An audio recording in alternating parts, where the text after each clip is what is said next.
Muy bien, bueno, el tema de que hoy queremos empezar trata acerca del calvinismo, ¿no? Se conoce con muchos nombres el calvinismo, como doctrinas de la gracia, también algunos lo conocen como el tulip, a veces simplemente teología Teología reformada, reformada. ¿no? Sí, Ujú. y tiene muchos nombres. A veces yo en una transmisión estoy hablando, ¿no? Oye, los calvinistas por ahí asumen esto, proponen esto, y por ahí no falta alguien que me pregunta, ¿qué es calvinista? O ¿qué es calvinismo? ¿No? Entonces creo que por ahí vamos a empezar un poquito, Pastor Carlos, de repente Claro, nos puede acotar un poquito sobre qué sería el calvinismo. ¿Mm?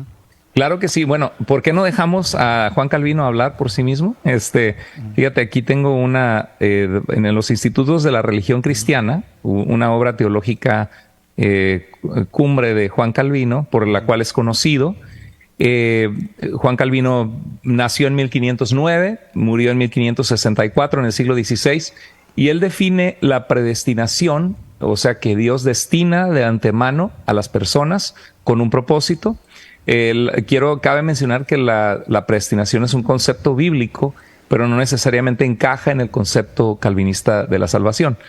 Pero la predestinación calvinista es definida en las propias palabras de Juan Calvino, en los institutos de la religión cristiana, y esto dice: por predestinación nos referimos al decreto eterno de Dios, en donde Él determinó su plan para cada ser humano. Es un decreto eterno desde antes de que naciéramos, en el que Dios determina el plan para cada individuo.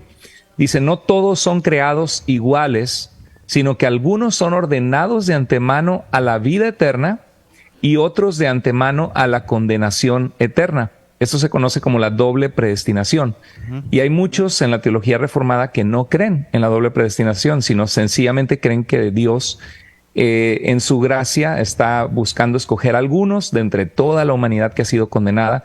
Pero en las propias palabras de Calvino hay una doble predestinación desde su origen, en el concepto que él define, porque dice que algunos son ordenados de antemano a la vida eterna y otros de antemano a la condenación eterna. Entonces, esto es realmente el calvinismo. El calvinismo es la doctrina que considera que Dios ha escogido un grupo selecto de individuos individualmente, dejando intencionalmente fuera al resto de la humanidad, que jamás van a tener la oportunidad de arrepentirse y ser salvos en la salvación de Cristo. Ok, sí, sé que muchos no podrían o no quieren aceptar una doble predestinación, aunque esa es la base, ¿no? Esta es la base. Claro, así es. Pero ellos dicen, no, o sea, en la salvación es responsable Dios y en la condenación solo es responsable el hombre. O sea, tratan de Ujú. decir, bueno, lo único que, digamos, hizo Dios es no hacer nada. Es decir, Dios los dejó a ellos a su propio peso, ¿no? De su pecado, y entonces si se Ujú. condenan, no es porque Dios los haya de alguna manera predestinado a eso, sino porque simplemente iban a la condenación. Entonces, Exacto. yo me doy cuenta de que no todos los calvinistas están de acuerdo también en cada punto, ¿no? Porque hay quienes sí van a Exacto. aceptar la doble predestinación porque son más sinceros con el fundamento de su doctrina. Pero otros tratan de Exacto. maquillar el asunto y decir que no, en realidad no hay una doble predestinación, que la predestinación se aplicaría solo en el caso de la salvación. ¿Por qué sería ese Exacto. tema, esa diferencia? ¿Por qué ese contraste entre algunos que aceptan este punto y otros no? Pues el desarrollo teológico de distintos líderes que influencian y el concepto que cada quien, yo creo que el calvinismo en sí mismo, en cuanto a la doctrina soteriológica de la salvación, es a veces difícil de digerir, porque es como, yo pienso en este ejemplo: imaginemos que hay un lugar donde hay 100 personas que tienen un virus mortal, letal. Ahorita acabamos de pasar el coronavirus, pero imagínate un virus que va a matar a todos los que se encuentran allí, supongamos, una isla de 100 personas, y hay un doctor que tiene en sus manos o en su botiquín tiene 100 inyecciones que van a poder curar a todos los 100 personas. Pero dice, bueno, yo quiero mostrar mi grandeza y mi gracia para con algunos de ellos. Yo no ocasioné el virus no es algo que yo ocasioné, entonces ellos, como quiera, estos 100 personas van a morir, pero yo quiero, en mi gracia, voy a tomar por ejemplo, 10 inyecciones para poder aplicar esta medicina que va a curar completamente a estas 10 personas que voy a salvar. Entonces podríamos decir, bueno, no fue culpa de este doctor que en su gracia y por medio de su sabiduría logró tener este antídoto a este virus, a esta enfermedad, y no podemos culparle de que él condena a las otras 90 personas a morir, porque está mostrando su gracia sobre 10 de ellas. Pero aún así, como que dentro de nosotros es difícil de digerir, ¿no? Que alguien teniendo 100 antídotos en sus manos, solamente decide dárselo a 10. Entonces es allí donde algunos, en vez de pensar de que Dios es el culpable, porque hay posiciones calvinistas que dicen que Dios sencillamente desde el principio, Él dijo, yo a propósito voy a condenar a estos 90 a morir. Pero esa posición suena un poquito menos agresiva, de decir que Dios solamente va a ofrecer la salvación a 10 personas y va a dejar a las otras 90 seguir el curso en el cual iban, que era la muerte. Entonces, pues hay distintos calvinistas que creen, y hay una posición también que se llama infralapsarianismo, supralapsarianismo, que son palabras que suenan muy raras, pero el infralapsarianismo cree que la caída en pecado del ser humano fue la ocasión por la cual Dios decide elegir a algunos de ellos para salvarlos, y el supralapsarianismo piensa que la caída no tuvo nada que ver con la decisión de Dios de salvar a algunos o que unos se perdieran, sino Dios desde antes Dios inclusive caen en el absurdo de decir que Dios mismo ordenó la caída del ser humano. Y ya desde antes de la caída Él tenía escogido a quién había determinado que se salvara y a quienes se perdieran.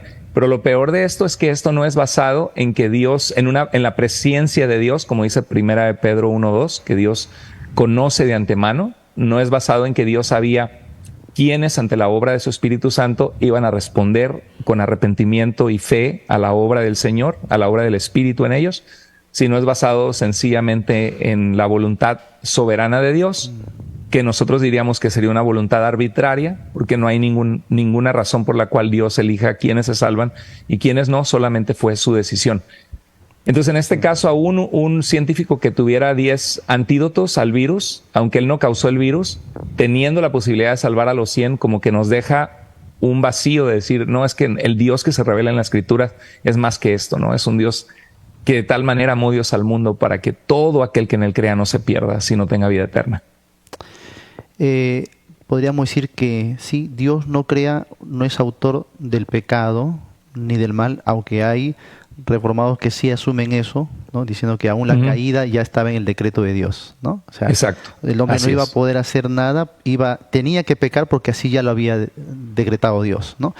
Exacto. Eso es un extremo, y de ahí también la dificultad de responderle al calvinista, puesto que dentro del calvinismo es un universo donde existen tanta variedad, ¿no? Tantas posiciones, sí.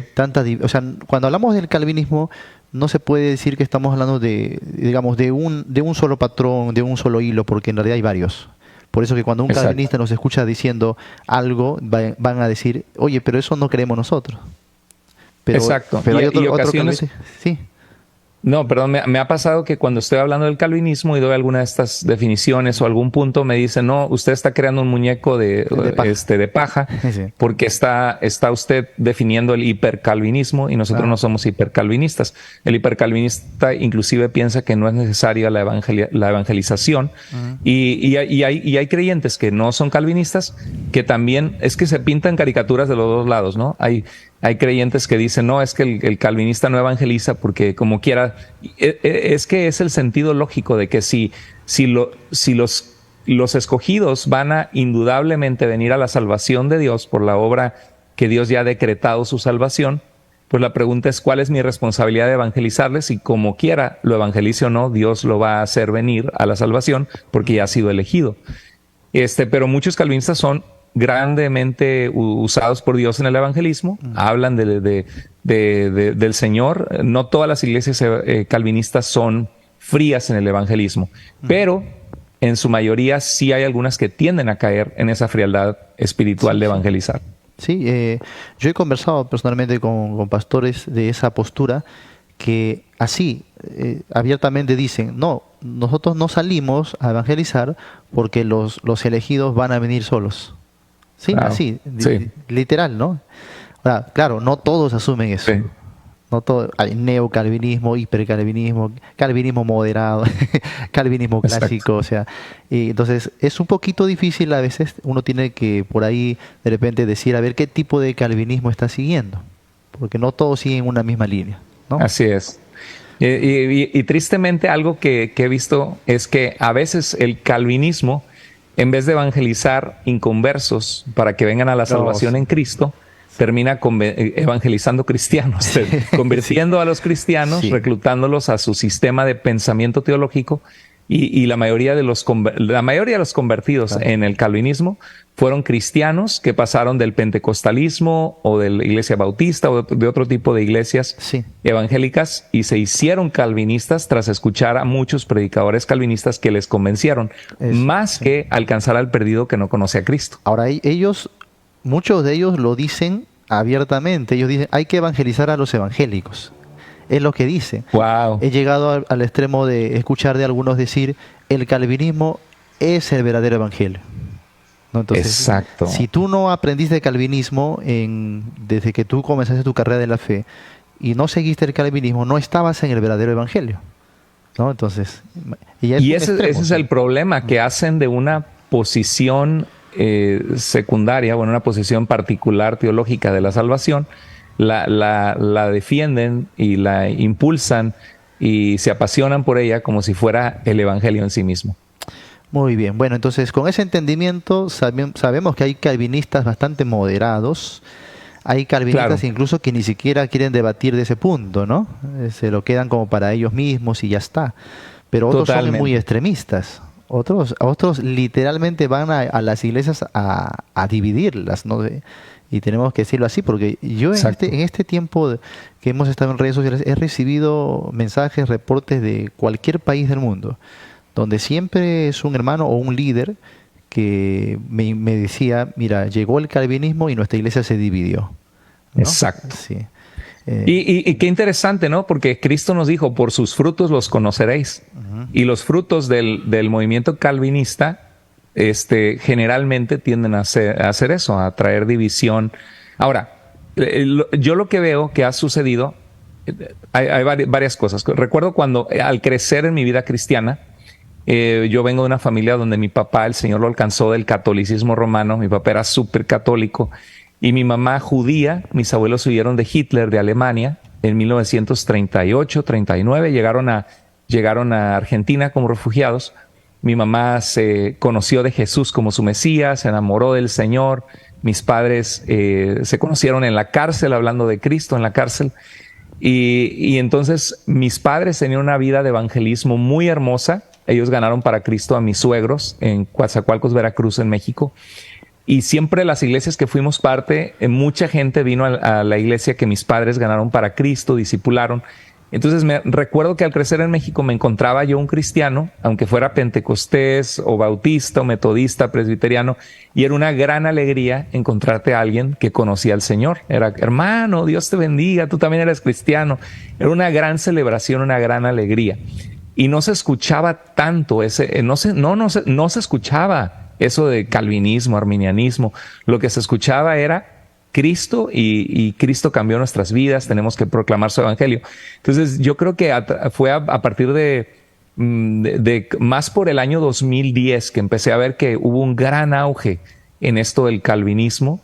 Y lo que sucedió es que como Latinoamérica ha tendido a tener falsa doctrina en muchas áreas, la falsa doctrina de la prosperidad, eh, muchos errores teológicos en cuanto a la guerra espiritual, en cuanto a partir de la década de los 90, profetas, apóstoles. Entonces muchos de esos pastores calvinistas empezaron a dar respuestas con la Biblia. Sí. Y entonces hermanos en Cristo dijeron, wow, he estado mal, ¿de dónde he sacado estas cosas que no son bíblicas? Entonces lo que hicieron es que le sacaron de ese error teológico, de esa falsa doctrina, pero abrazaron todo el calvinismo. Entonces ven el calvinismo como el salvavidas de la sana doctrina sí. Y todo el paquete, ¿no? ¿Qué Es piensas? como el caballo de Troya, ¿no? Me había dado cuenta de eso justamente por ese tiempo que nos conocimos en los foros de debate. Antes, sinceramente, no me interesaba este punto. Como que yo decía, bueno, me preocupo por aprender la palabra y enseñar la palabra, y ya está. Entonces no me interesaba mucho aprender de calvinismo, arminianismo, hasta que cuando comenzamos a hacer nuestros blogs, llegué a tener contacto con muchas personas y muchos jóvenes. Recuerdo que una vez me llamó un joven y me dijo, estoy así, literalmente, estoy destrozado y de aquí para adelante yo me voy al mundo, me voy a perderme, voy a llevar la vida así, desenfrenada. Y yo le decía, pero ¿por qué? ¿Por qué tú tomas esa decisión? No, bueno, porque en la reunión de jóvenes en mi iglesia me enseñaron que yo no soy un elegido. Entonces, si yo no soy un Terrible. elegido, si no soy un elegido, ¿para qué me esfuerzo tanto? O sea, de nada sirve que esté yendo a la iglesia, intente cambiar. De nada me sirve porque haga lo que haga, yo no voy a ser salvo. Entonces Exacto. pude hablar a la persona, darle la verdadera esperanza, ¿no? en la Biblia. Y Ujú. casos como esos me comenzaron a llegar muchos, con Exacto. personas que ya ni podían ni dormir, estaban aterrados así con esa idea de que yo no soy un predestinado, no soy un elegido. Sí, sí, sí, Sí, sí. ahí me comencé a interesar. Yo digo, oye, esto es grave. Luego el informe de iglesias dividiéndose. Yo una vez tuve que Exacto. ir a ayudar a una iglesia y me instalé un mes en esta iglesia que se había dividido en tres facciones por tema Qué del triste. calvinismo propiamente, ¿no? Y como yo ya estaba escribiendo de esos temas, me llamaron, pastor, puede apoyarnos, ¿no? Y con todo gusto fuimos Ujú. ahí a apoyarles para que ellos restauren, porque, llegaron a una situación hasta de perder el local, todo, fue muy triste. Entonces yo decía, Qué triste. ¿será que una sana doctrina cause tanta división? Y cuando vamos a la Biblia, el apóstol Pablo decía, no, lo que no es de Dios no causa disensión, no pleitos, separaciones, más bien viene por otro lado. Con eso no estamos Ujú. diciendo que todo calvinista es un enemigo de Dios o un Satanás, ¿no? Para nada. Tengo pastores que son calvinistas que son amigos míos, ¿no? O Ujú. sea, y no Exacto. estamos hablando contra las personas, o sea, contra los calvinistas o los que profesan o los que de alguna manera sinceramente creen en algún punto del calvinismo. Yo creo que hay bastantes calvinistas que son salvos, que aman al Señor, ¿no? Y que hacen un excelente Totalmente. ministerio. Sí, estamos hablando, creo yo, contra el ismo, ¿no? Contra una corriente que al ser llevada al extremo, ¿no? Va a perjudicar mucho la fe de los Exacto. creyentes, sí. Justo te iba a Exacto. preguntar porque nos dimos cuenta de que cada vez que se examinan los atributos de Dios, y es muy bueno conocer a Dios y todos sus atributos, pero cuando se pone exceso de énfasis en un atributo de Dios, ¿no? Y como que los demás no, entonces ahí creo que caemos en una deformación. Por ejemplo, los liberales Claro. ponen exceso de énfasis en el amor de Dios, ¿no? Dios es amor, Ujú. entonces no hay castigo para mí, yo puedo hacer lo que yo quiero, ¿no? Por Claro. ejemplo, los legalistas ponen énfasis en la santidad de Dios, ¿no? No, Dios es santo, Ujú. santo, santo, así que se portan muy legalistas.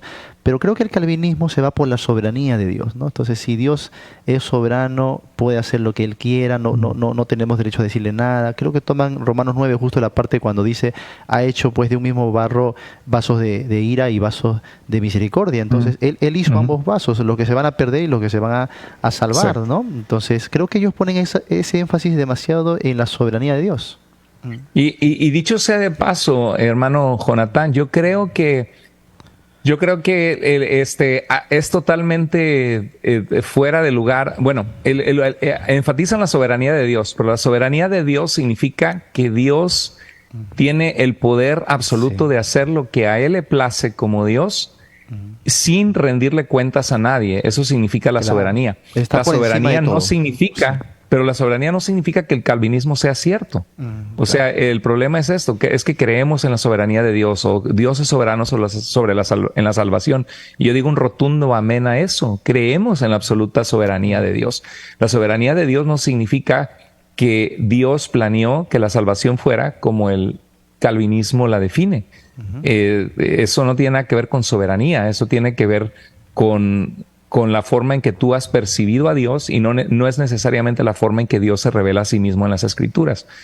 Entonces, que Dios sea soberano no significa que el calvinismo sea una interpretación correcta de las Escrituras. Sí, y, ahí hablamos entonces también de la sutileza, como tú bien remarcaste también hace un momento. Yo también me percaté de que hubo un tiempo donde estas corrientes carismáticas, corrientes de la prosperidad, estos desórdenes que comenzaba a haber en todo lugar, alarmaba, y bueno, salieron muchos maestros, pastores calvinistas a denunciar esas cosas. O sea, la mayoría de gente que sigue por ejemplo, a pastores famosos que son calvinistas, no es por el calvinismo, sino es por esos temas que ellos denunciaban, que esto no es bíblico, y era verdad, no era nada bíblico, ¿no? Pero creo que fue una especie de anzuelo, porque una vez que ya capturaron los seguidores, le fueron introduciendo ya el calvinismo. Bueno, o en el caso de, por ejemplo, nuestro hermano Paul Washer, yo estudié en el mismo seminario, estudiamos en el mismo seminario, pero el hermano Paul Washer hablaba mucho sobre la necesidad de la santidad, de tomar con seriedad a Dios, de no jugar al cristiano.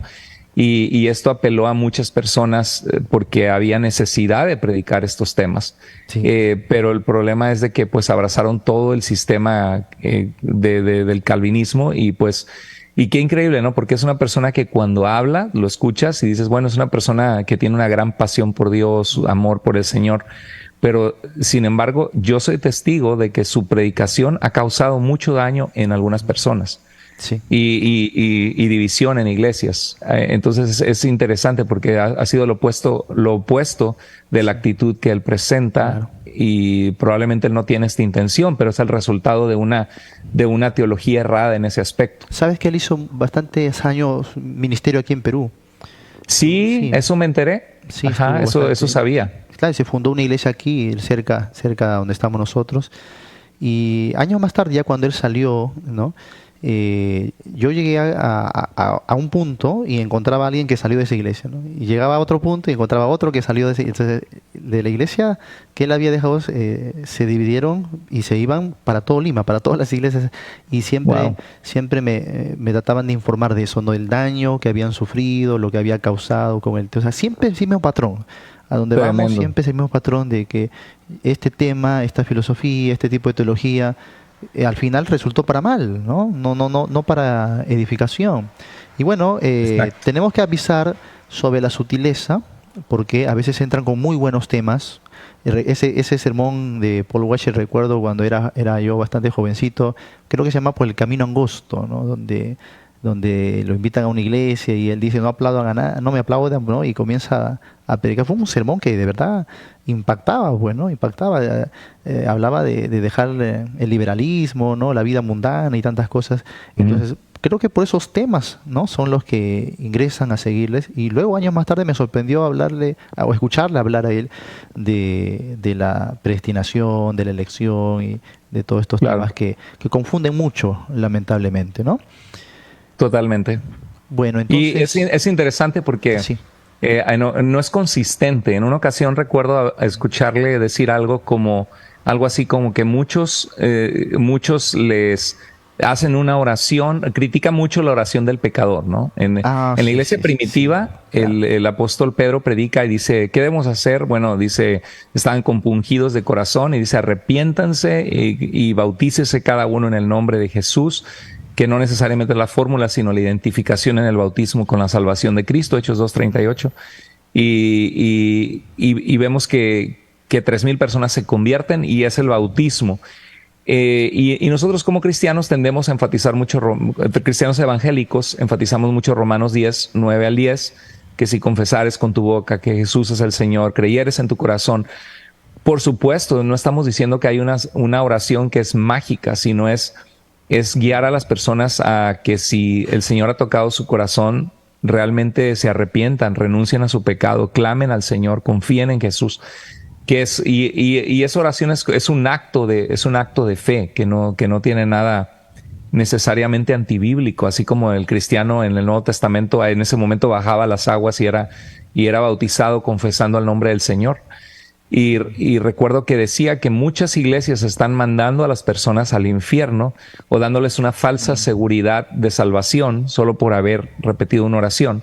Claro. Y en realidad dice, las están mandando al infierno. Y yo digo, bueno, es que esto es totalmente inconsistente con la teología de Paul Washer, porque si él es calvinista, nadie va a mandar al infierno a alguien por hacer una oración del pecador, porque si no fueron elegidos por el Señor, nadie los mandó al infierno. Ya estaban destituidos y condenados al infierno desde un principio, y los únicos que van a ser salvos son los que Dios soberanamente eligió. Entonces, no tiene consistencia esas palabras con su teología de que por guiarles en una oración los mandas al infierno.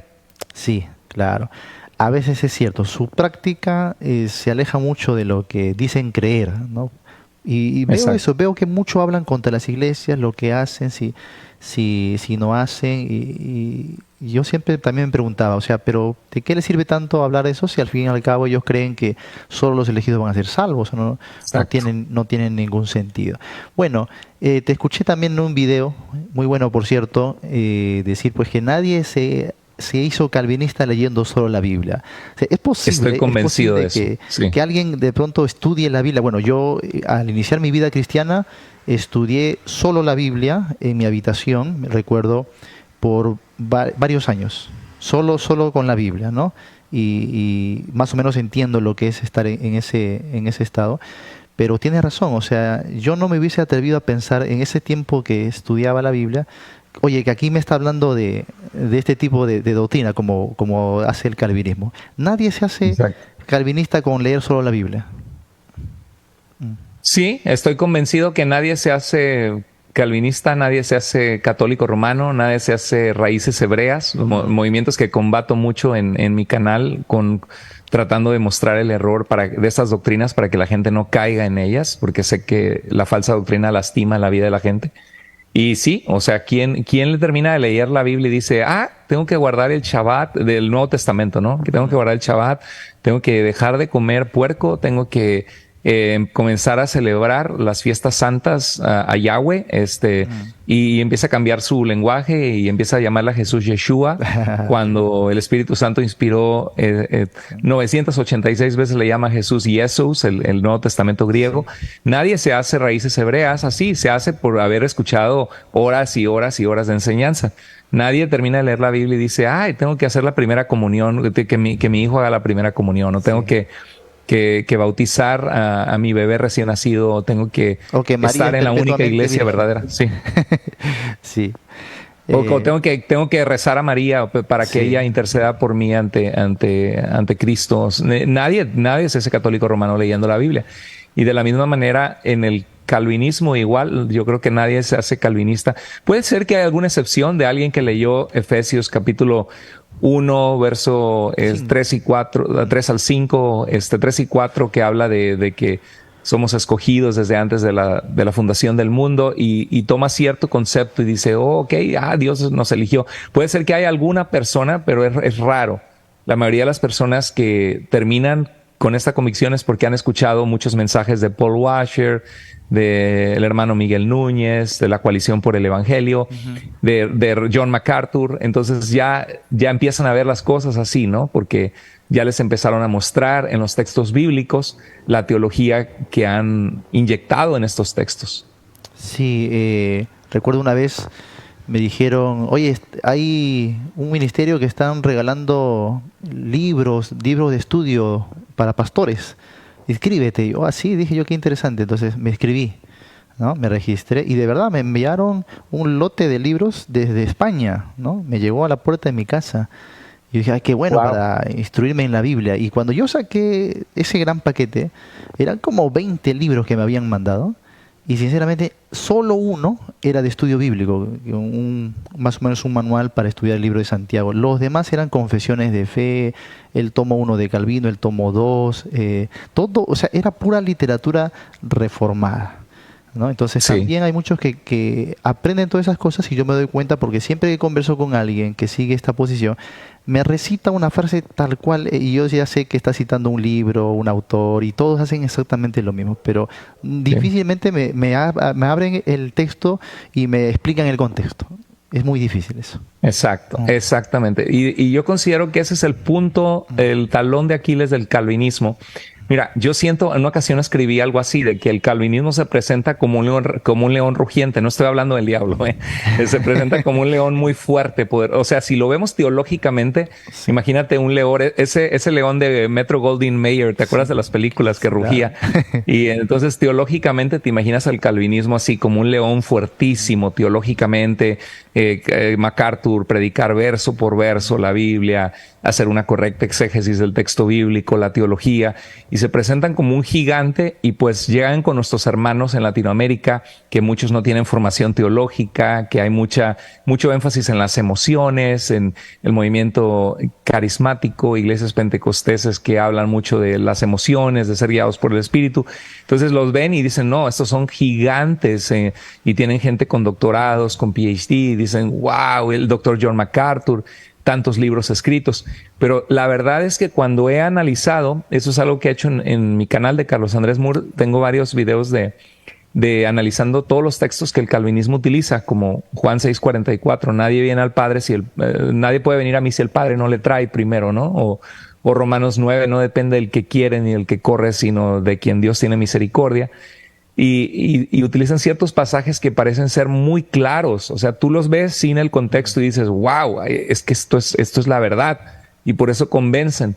Pero cuando los ves a la luz de lo que dice antes y después el texto, o a la luz de lo que está sucediendo en la carta del apóstol Pablo, te das cuenta de que no encajan con lo que te han dicho que ese texto dice, cuando los analizas detalladamente. Entonces siento que se presenta como un león gigante teológico y termina siendo un gatito que maulla, sí. No, un gatito chiquito que en realidad y eso es lo que es tan difícil para entender para algunos, porque eso les hace convencer de que están en la verdad, porque estos son hombres que hablan de la palabra, que no se basan en las emociones, que tienen un fundamento teológico muy fuerte, y eso es lo que se van con la finta, como decimos en México. Sí, bueno, muchos, aunque no tienen una preparación, es como que se amparan en la palabra de los expertos, los ven como los expertos, los que han estudiado, los que saben. Y bueno, a mí me lo han dicho en algunos videos de reacciones que hemos hecho también para explicar un verso, nada más dentro de su contexto. No, que tú no le llegas ni a los talones. Entonces, exacto. Ya imagínate teniendo... Ya hace falta estudiar más, pastor. Sí. No, y eso también es parte de sus falacias, ¿no? Porque una vez leí un artículo también de ellos que decía, ¿por qué no debes escuchar a los demás, a los canales o blogs más pequeños que nosotros, ¿no?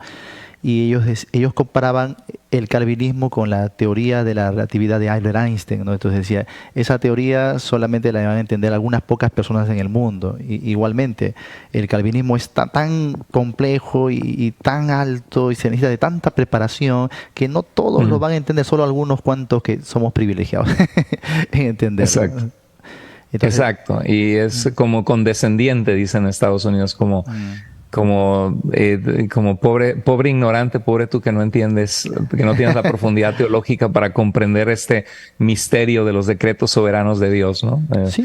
Y luego dicen las doctrinas de la gracia, pero eso es un título equivocado. Sería mejor llamarle las doctrinas calvinistas, porque no hay mucha gracia, ¿eh? No hay, para empezar, no hay gracia para el que no fue escogido. O es una gracia limitada, como ellos lo dicen.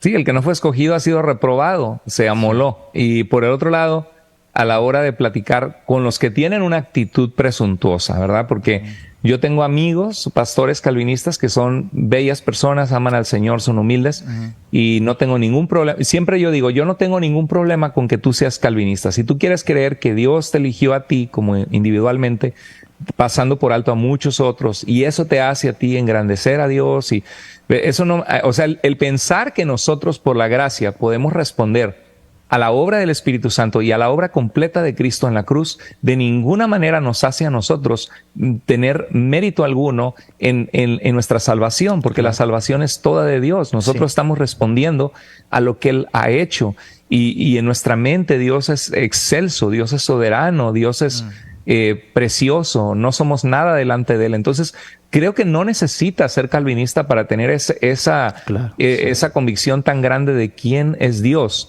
Pero si alguien siente que esa teología les hace sentir eso, bueno, Dios nos da la libertad, ¿no? Allá entre tú y Dios, si eso lo crees que está bien, siempre y cuando creas que somos salvos por gracia, por medio de la fe, estamos en la misma página. Ahora, si yo no tengo problema con que tú seas calvinista, yo tengo problema con que tú tengas un problema con que yo no sea calvinista. Entonces, muchos de los videos que yo hago son defensivos. Mi deseo no es atacar a los hermanos calvinistas que sinceramente aman al Señor, sino en mostrar que ese león que está rugiendo en realidad es un gatito que no tiene tanta base teológica, para que no se jacte alguien en ese sistema menospreciando a sus hermanos que no creen lo mismo. Eso, muy bien. Vamos a de repente hablar un poquito de qué constituye, claro, hemos dicho que los calvinistas pueden asumir varias posiciones también, pero por lo general, hablando de las doctrinas de la gracia o del famoso tulip, explicar de repente esos 5 pilares que sostiene en su sentido más básico, clásico, el calvinismo. Una vez leí un libro que se llamaba Doctrinas de la Gracia, no me recuerdo bien el autor, pero utilizaba muchos autores ya de la historia, ¿no? Reformados, todo eso. Pero en la introducción este autor decía que estos 5 puntos están enlazados o están puestos uno sobre otro. O sea, lo está diciendo un calvinista que cree en los 5 puntos. No lo está diciendo un arminiano, un calvinista. Dice él literalmente que si yo quitara un punto o destruyéramos un punto, automáticamente todo se cae. Todo, porque cada punto se sostiene sobre el otro. Es como ellos lo creen y es como uno lo entiende también. Entonces basta con uno de ellos ya no sea bíblico, entonces automáticamente todo el sistema se les caería, ¿no? Totalmente de acuerdo. Y qué bueno que lo mencionas, hermano Jonathan, porque yo he visto personas que dicen, yo soy 2 puntos calvinistas, yo soy 3 puntos, yo soy 1 punto. Yo soy 1, sí. Y en realidad, para mí es difícil comprender esto, porque en realidad los 5 puntos están entrelazados. De una manera, estoy totalmente de acuerdo contigo, que si niegas uno de los puntos es prácticamente negarlos todos. Bueno, para que tenga sentido, se empieza por el primero, que es la depravación total, ¿no? Explicamos ahí de repente un poquito de qué trataría la depravación total. Bueno, la depravación total cree que el ser humano está totalmente depravado, como el nombre lo dice, pero generalmente cuando usamos la palabra depravación en Latinoamérica pensamos en depravación sexual o algo así, ¿no?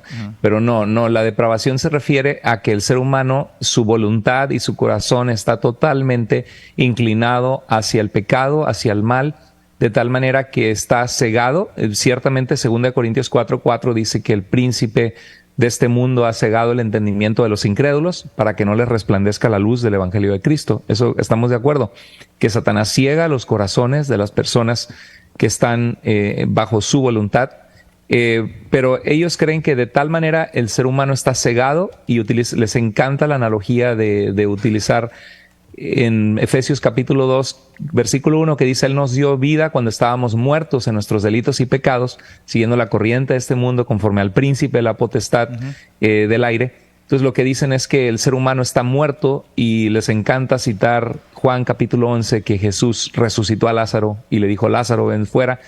Y un muerto no puede responder a Dios, necesita ser resucitado por Dios. Y eso le llaman ellos la regeneración, que Dios, a quien escoge, le regenera el corazón, le permite arrepentirse, le regala el don de la fe para poder creer y ser salvo. Pero todo este concepto teológico del calvinismo parte de la depravación total, que el ser humano no puede buscar a Dios, no puede responder a Dios. Está tan depravado que está muerto espiritualmente y necesita ser resucitado por Dios. Y los únicos que pueden ser resucitados por Dios es aquellos que fueron elegidos por Dios. Recuerdo, una vez miré un video de Paul Washer tratando de explicar esto. Es calvinista, de este pastor, y él comparó, sacó como ilustración una película del Señor de los Anillos, lo cual me sorprendió mucho, porque una prédica él había dicho que no se deben ver esas películas, ¿no? Pero él citó esa película diciendo, así como eran no me recuerdo, los ogros, creo, ¿no?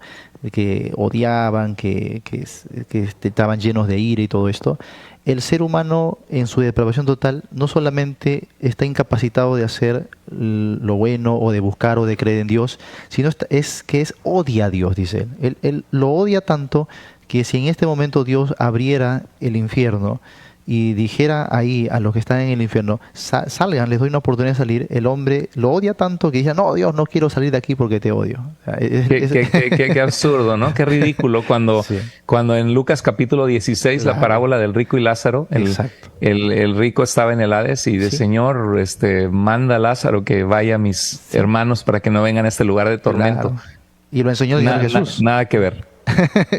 Fue inmediatamente lo que pensé también, o sea, pero el Señor Jesús dio una muestra clara de que aquel que está en el infierno no quiere para nada estar y no quiere que tampoco vengan, ¿no? Sus familiares, sus amigos, vayan a ese lugar. Entonces, Exacto. no tiene ningún sentido.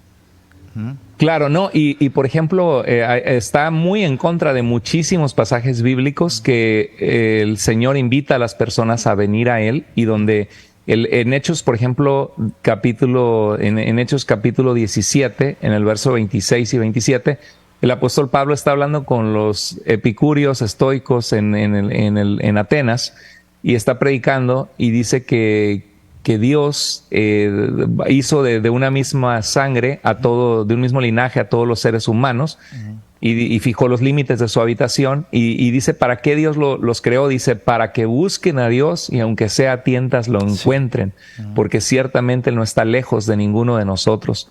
Entonces, ese pasaje claramente dice que el propósito por el cual Dios nos creó es para que busquemos a Dios. ¿Qué significa? Que el ser humano, Dios le habilita y le da la capacidad de poder buscar y de poder encontrarle. Y desde luego Dios se revela a través de las Escrituras, a través de la predicación del Evangelio, el Espíritu Santo obra, pero Dios nos ha creado para buscarle. Buscad al Señor mientras pueda ser hallado, deje el impío su camino y el hombre malvado sus pensamientos y vuelva hacia el Señor, el cual será amplio en perdonar. Sí. Entonces no cuadra con muchos pasajes bíblicos que nos hablan que el propósito de Dios es que nos arrepintamos. O por ejemplo el propósito del Evangelio de Juan. Alrededor de 100 veces menciona el verbo creer, y dice Juan 20:31 dice que hizo Jesús muchas otras cosas, pero estas se han escrito para que crean que Jesús es el Cristo y para que creyendo tengan vida en su nombre. Así es. El apóstol Juan escribe para persuadir a las personas a ver que Jesús es el Mesías y para que crean. No dice que es imposible que crean. Sí, es más, en el capítulo 5 el Señor a los mismos judíos, hombres que no creían en Él, que le rechazaban, que hablaban contra Él, Él les dice, yo les digo esto para que seáis salvos. Él les dice su propósito ahí mismo, a ellos, a los que le estaban contradiciendo. Exacto. No, yo les digo todo esto y yo les doy este testimonio para que seáis salvos, ¿no? Entonces, exacto. Es innegable esto. Bueno, en el tema de la adoración total, ellos hablan del libre albedrío, ellos niegan el libre albedrío, o sea, el hombre no puede tener libre albedrío. Está muerto. Sí, entonces no puede decidir. Entonces, ese primer punto ya está haciendo a Dios el responsable de alguna manera, porque esa naturaleza o la transgresión en la que cae el hombre y su juicio, el juicio que viene hacia el hombre, no es un juicio que aparece de la naturaleza, ¿no? Como si fuera un mundo panteísta, sino que ese juicio viene de parte de Dios. Dios determinó el juicio y el castigo. Entonces, si el castigo incluye que el ser humano sea lanzado ahí por no creer y el hombre no tenía esa capacidad de no creer, uno dice, ¿quién le quitó o quién no le dio esa capacidad? Obviamente que el responsable sería directamente Dios, aunque obviamente los calvinistas no van a aceptar eso, ¿no? O sea, el hombre es como si el hombre hubiese trazado su propio destino de irse al infierno, ¿no? Claro. Entonces, de la misma manera, quizás para acotar lo contrario nada más, de la misma manera, cuando el hombre, o si ellos nos dicen, ¿no? Si nosotros enseñamos que el hombre sí puede arrepentirse, en el momento de que él se arrepiente, decide, es como si él estuviese escogiendo a Dios y no Dios a él. Entonces, de alguna manera, esa elección y esa decisión que está haciendo le está quitando gloria a Dios o le está restando su soberanía. Exacto, eso es lo que ellos creen. Él estaba pensando en dos pasajes. En Juan 5, 40, quizás el mismo que mencionaste, hermano, dice Jesús, y no queréis venir a mí para que tengáis vida.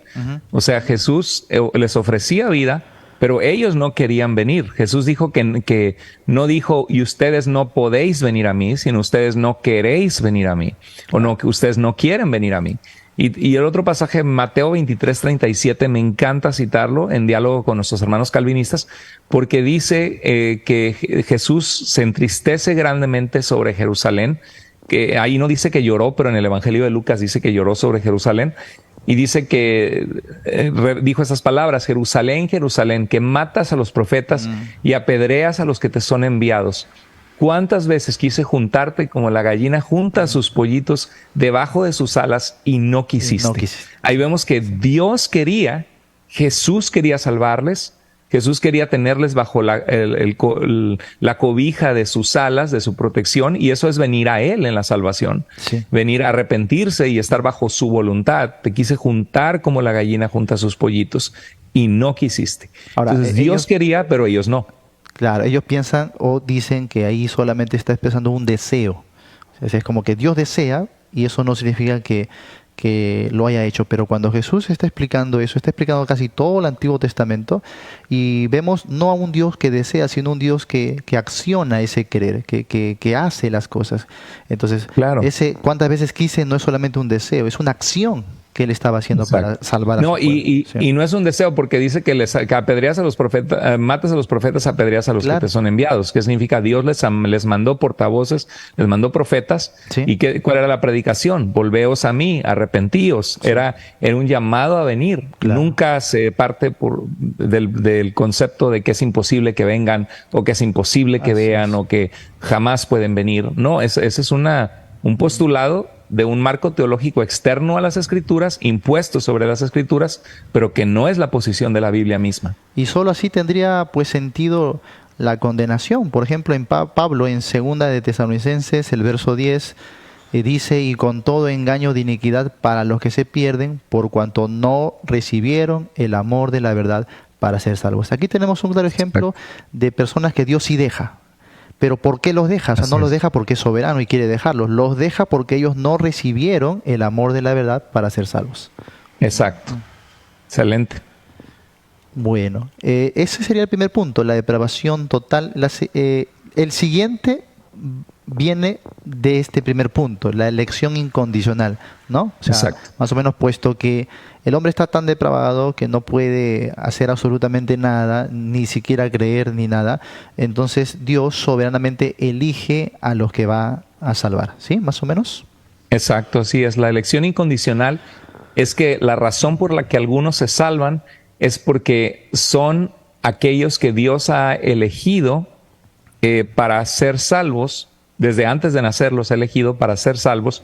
Y esto no es basado en la presciencia de Dios, o en que Dios de antemano conoce quiénes van a responder a la salvación, porque seguro que Dios lo conoce. Dios conoce todas las cosas y Dios sabe quiénes van a ser salvos y quiénes no. Pero esto es basado en un decreto soberano de Dios, donde Dios determina. Ellos no les gusta la palabra arbitrariamente, pero algo arbitrario es algo que no hay razones por las cuales eligió a uno y no a otro. Sencillamente Dios decidió elegir a alguien porque quiso. Entonces Dios elige arbitrariamente una persona, y solamente porque Dios dijo tú sí y el resto no, esa persona va a ser elegida por Dios para venir a la salvación, y esa elección no fue condicional. O sea, el amor de Dios en las Escrituras es incondicional, porque Dios nos amó aún siendo pecadores, dice Romanos 5:8. Pero la salvación es condicional, porque Dios pone una condición para ser salvos. Siempre el mensaje era arrepentíos y creed en el Evangelio. Era arrepentirse y creer. La condición para ser salvos es la fe. Depositar tu confianza total en Dios para volverte a Él. Entonces, yo creo en una elección condicional, que los que depositan su fe en Jesús y se vuelven a Él y a la obra del Espíritu en sus vidas, serán salvos y van a ser parte de su pueblo elegido, de su pueblo especial. Pero la elección no es incondicional, como dice el Tulip, ¿no? El segundo punto. Si alguien me preguntaba, ¿Cómo encajar la responsabilidad del hombre con la soberanía de Dios? O sea, para ellos, si el hombre no es responsable, no decide, ¿no? Entonces, al mismo tiempo, o mejor dicho, si el hombre decidiera, ¿no? Si él pudiera elegir, entonces le resta soberanía a Dios. Entonces ellos dicen, ¿cómo encajar lo uno con lo otro? Piensan que son términos distantes, ¿no? Que nunca Mutuamente pueden, opuestos. ¿sí? Sí. Lo tratan de esa manera. Y yo le respondí así, bueno, Dios soberanamente ha decidido que el hombre crea y ejerza fe. O sea, Exacto. a veces ese término de la soberanía, uno dice, es que Dios hace lo que quiera, pero ellos en realidad, bajo la soberanía están diciendo, Dios Pero hace ¿quién lo te que yo dijo que quiera. va a hacer lo que tú dices que él va a hacer? Claro, porque si es soberano, ¿por qué no puede darle albedrío a todos y que todos decidan por fe? O sea, ellos limitan en realidad su soberanía. Exacto. Sí. Y eso pienso yo, sabes, en la práctica yo les digo, el que niega la soberanía de Dios eres tú, porque tú no estás de acuerdo. O sea, si Dios en la Escritura dice que Él no quiere que nadie perezca o que Él es el Salvador de todos los hombres, mayormente de los que creen, y manifiesta su voluntad, que el ser humano sea salvo y que no me avergüenzo del Evangelio porque es poder de Dios para salvación a todo aquel que cree. Entonces, si Dios ha determinado que su salvación sea recibida por la fe del que cree, ¿a ti qué? ¿Quién eres tú para cuestionar a Dios? ¿Quién eres tú para meter a Dios en una cajita de teología reformada calvinista y creer que Dios va a funcionar como tú estás entendiendo a Dios? Dios no va a funcionar como tú crees que Él funciona. Si tú estás haciendo eso, tú eres el que estás en contra de su soberanía porque Él ha hecho lo que le place. Exacto. Entonces, a veces, no solo los calvinistas, ¿no? He visto que varios grupos usan siempre ese tema de la soberanía como una excusa. Por ejemplo, aquellos que quieren vivir en libertinaje o aquellos que quieren ir en favor del carismatismo, o sea, o defienden posturas como el pastorado femenino. Y bueno, es que Dios es soberano. Dios puede hacer lo que quiera, ¿no? Entonces, bajo ese término de Dios puede hacer lo que quiera, en realidad Dios es soberano, Él hace lo que yo quiero, ¿no? Entonces, no encuentro soberanía de Dios ahí, ¿no? Exacto. Bueno, entonces la elección incondicional tiene que ver con esto. Dios ha elegido, desde antes de crear al hombre, ha elegido quiénes y solo quiénes van a ser salvos. Bueno, de ahí llegamos al tercer punto. Y este es el punto de la división, porque a partir de aquí muchos calvinistas se dividen entre ellos mismos. Sería la redención o la expiación limitada, ¿no? A ver si nos explicas un poquito. Exacto. Sí, la redención o expiación limitada es que todos los puntos están conectados entre sí. Si nadie puede venir a Dios, depravación total, más que aquellos que Dios ha elegido de forma incondicional solamente porque Dios decidió que esta persona fuera salva y el resto no. Entonces automáticamente nos damos cuenta que Cristo Jesús, si murió para salvar al pueblo que iba a ser su pueblo, solamente murió por los elegidos. Entonces esta posición dice que la expiación es la obra de Cristo en la cruz, de llevar nuestro pecado, de borrar nuestros pecados a través de su sacrificio en la cruz. Entonces, esa expiación, esa muerte de Cristo para poder salvar a los pecadores, fue efectuada solamente para salvar a aquellos que Dios había soberanamente elegido. Eso es lo que es la expiación limitada. Que Cristo Jesús murió en la cruz solo para salvar a un grupo predeterminado de individuos específicos, y no está disponible a todo aquel que cree, sino solamente creerá aquel que fue elegido por Dios y por quienes Cristo hizo expiación. ¿Esto sería una especie de fatalismo? Bueno, para los condenados sí. Para los condenados sí. Para los afortunados ganadores del premio de la elección, no. Esa es la doctrina de la gracia para ellos, ¿no? Pero sí, no, totalmente, porque es imposible. O sea, ¿de qué sirve orar si Dios ya determinó que de los 100 que estaban en la isla muriéndose de este virus mortal y solamente le va a poner la vacuna a 10 que él eligió y ya sabe quiénes son, y los otros 90 no tienen posibilidad alguna? De nada sirve que los otros 90 vengan y le rueguen y hagan fila o que uno de los que tiene la vacuna dice, por favor, pónsela también a mi hijo, a mi esposa, para que no se muera. No, porque este científico ya decidió quiénes son los 10 y fuera de esos 10 no va a haber más. Entonces sí es un fatalismo en ese sentido, en el sentido de que no hay manera alguna de que sean salvos. Es imposible, así les prediques. O sea, ¿de qué sirve orar? Señor, alcanza a mi papá, alcanza a mi hijo.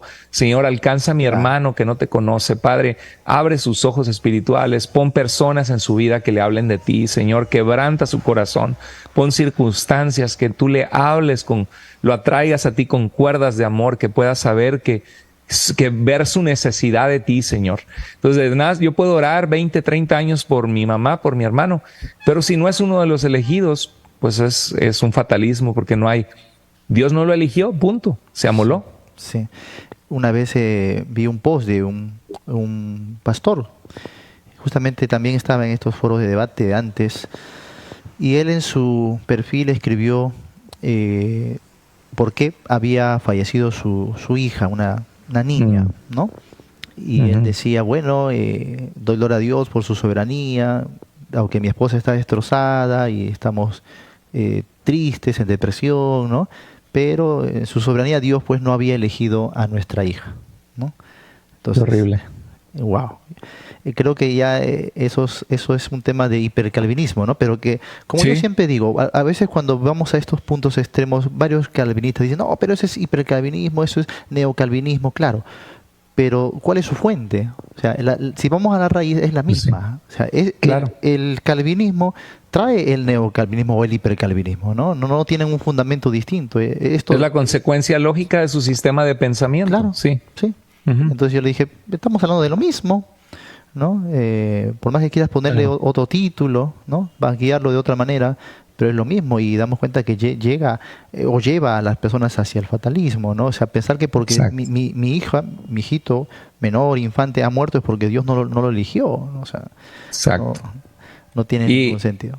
Y la escritura es clara, que, o sea, cada punto del tulip es negado por una serie de versículos bíblicos.